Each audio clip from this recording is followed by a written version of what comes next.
ಜಾತ್ರೆ ದಿವಸ ಕೋಣ ಕಡಿಯೋ ಟೈಮಿನಲ್ಲಿ ಬೆಂಡು ಬತ್ತ ಸೇಲಾಗೋಯ್ತು, ರಾತ್ರಿ ಹೊತ್ತು ಲೇಟ್ ಆಗೋಯ್ತು.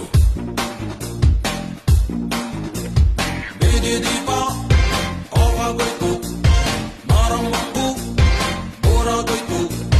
ನೋಡು ಅದ್ದು ನೋಡಿ ಒಬ್ಳು ತಾಯಿ ಮಗುವ ಹೆತ್ತೆ ಬಿಟ್ಟು ಹುಟ್ಟಿಗೊಂದು